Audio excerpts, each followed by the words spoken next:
Cadrem encore plus en dehors.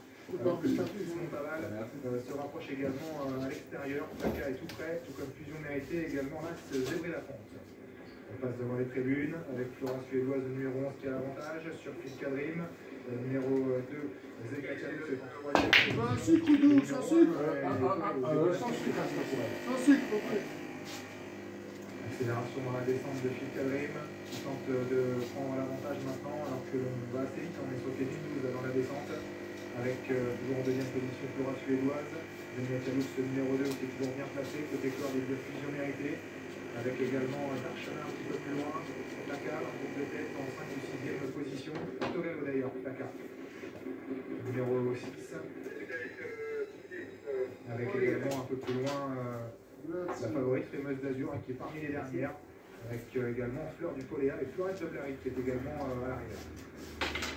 14,5 à 400 mètres de l'arrivée, on va assez vite et on continue d'aller vite parce qu'on est sur le 11-12 avec Phil Cadrem qui a toujours l'avantage de numéro 9 sur le numéro 1, 11 Flora Suédoise qui est à 2 ou 3 longueurs, la troisième place pour Fusion Mérité le numéro 8, précédant également le numéro 11 Darchana, le numéro 10 Darchana pardon, avec également Néovent maintenant le numéro 2 Zenia Tialous, Fameuse d'Azur commence à être décalé par Antoine Wills et entame sont rapprochés maintenant dans son sillage Fleur du Poléa.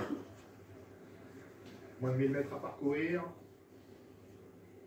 avec Phil Cadrim qui a toujours l'avantage mais voit venir à son extérieur la favorite Fameuse d'Azur. On est passé en 1,15,5 à 1000 mètres du but, la troisième place pour Flora Suédoise, la quatrième pour Fusion Mérité, décalée de l'accord maintenant par Eric Raffin, Fleur du Poléa qui suit comme son ombre la favorite Fameuse d'Azur dans son effort et qui se rapproche maintenant en 4e position.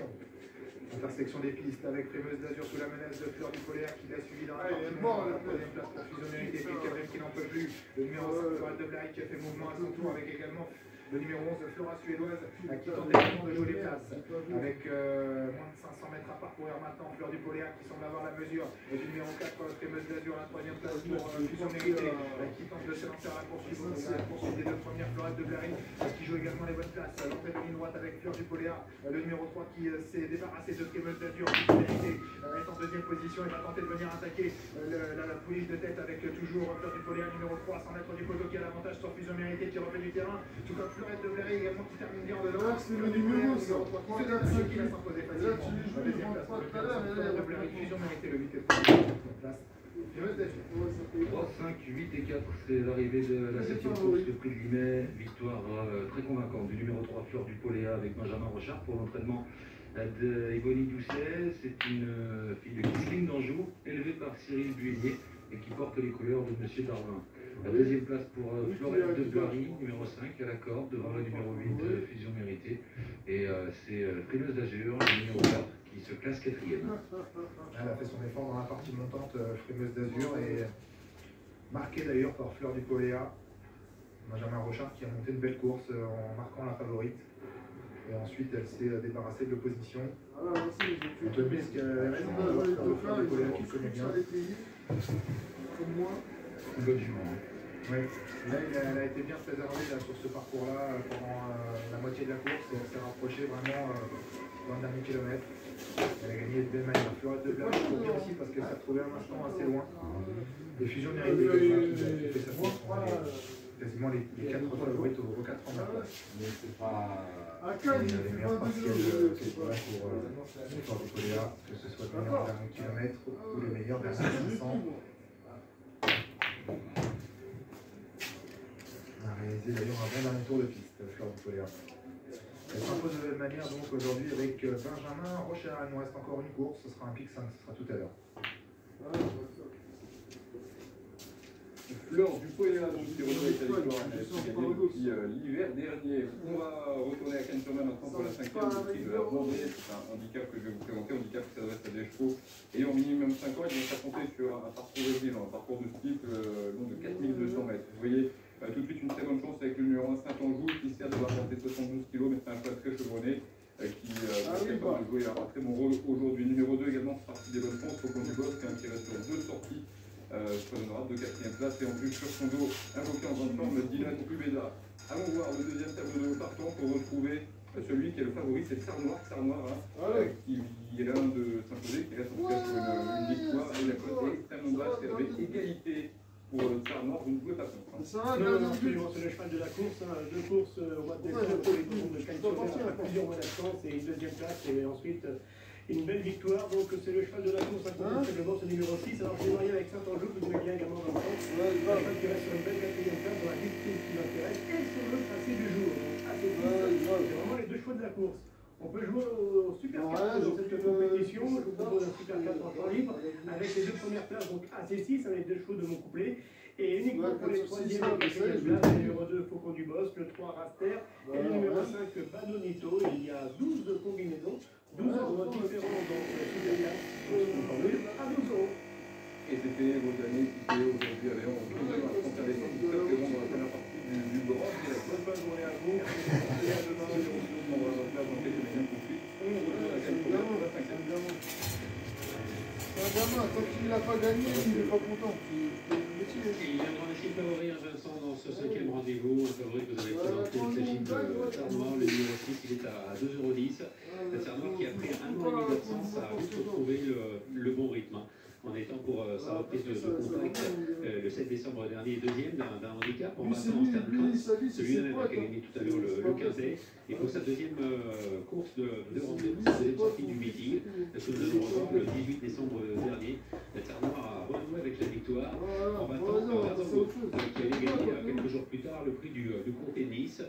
Donc voilà, c'est un favori tout à fait logique à un cheval qui, depuis le début du meeting de Cagnes, a battu un vainqueur de Quintet et un vainqueur du Comté de Nice. Il dominait d'ailleurs dans la course de référence Saint-Anjou, qui était 4e et qui courait bien, Saint-Anjou, qui portait 72 kilos et qui va retrouver Tsar Noir avec 3 kilos d'avantage, parce que Tsar Noir a été pénalisé au point suite à cette victoire dans un handicap. Alors les 3 kilos seront-ils suffisants? Peut-être, peut-être pas. C'est vrai que Tsar Noir a un rythme de croisière, il a vite retrouvé son meilleur rythme sur ce cheval qui s'était classé pour sa dernière sortie avant son passage. Il a fait 800 balles la semaine dernière. Dans ses cachets de la Ligue de Deauville, à Clairefontaine Deauville. Chaque un petit peu en retard de bien, en train de rattraper le temps perdu. Favori donc de l'épreuve à 2 €. Son principal challenger est ici en représentation à 4,60 € Saint-Anjou. 3 kilos d'avantage donc cet après-midi pour Saint-Anjou. Avec Bertrand Mestral qui se met en scène. Voilà pour les 2 favoris de la course. J'ai pas mangé encore. Le 3e favori de l'épreuve, c'est le numéro 2, Faucon du Bosque, qui est à 8,40 €. Le numéro 3 Raster qui est ici au premier plan n'est pas abandonné, il est à 10 contre 1. J'en ai vu, on a dit quelque chose tout à l'heure à propos de Dans la 5e épreuve, aujourd'hui, vous présentez Raster. Ma seule question, c'est de savoir s'il va mettre la distance. Je pense que dans la distance, ça ira. Maintenant, c'est peut-être un petit peu collant pour lui. Il s'est tellement gagné, c'est vrai que ça l'a rendu ouf, il fait même plus les courses. Il est bien, il est en pleine forme, il a bien. C'est vrai que pour la fois de cette sortie, justement, ça lui confère une bonne chance de ce handicap. Ouais, voilà, c'est un peu dans le handicap, c'est une chance théorique normalement. une chance théorique. On retrouve Thibaut avec Mathieu Bouguet, on va en savoir encore plus sur Saint-Anjou. Oui, sur la section qui vous ravit, j'imagine, dans les conditions particulières du jour. Oui, cette tir très bien, d'une belle manière. Il va pas me dire, ouais, on fera des courses. Une droite, il a cru pour le succès un petit peu. Après, le cheval s'est arrêté, c'est beaucoup plus profond le terrain dans la droite. Un atypique qui vous plaît. Qu'attendez-vous? Qu'espérez-vous à Saint-Anjou qui n'est jamais aussi performant à Cagnes-sur-Mer que quand il se produit sur le ski? Saint-Anjou, c'est très bon. D'ailleurs, le cheval est resté bien. Je suis pas un quintet, j'en ai 3, mais j'ai pas le bonus. Il a le top weight. Dommage, hein, par rapport à des chevaux avec lesquels il a bataillé les chevaux, ils sont au 7e. La situation au poids est plus avantageuse. Oui, la dernière fois à Tsar Noir, a pris 3 kilos à voir. Notre cheval est resté en belle forme. On l'a pour une place. Bien joué. J'imagine.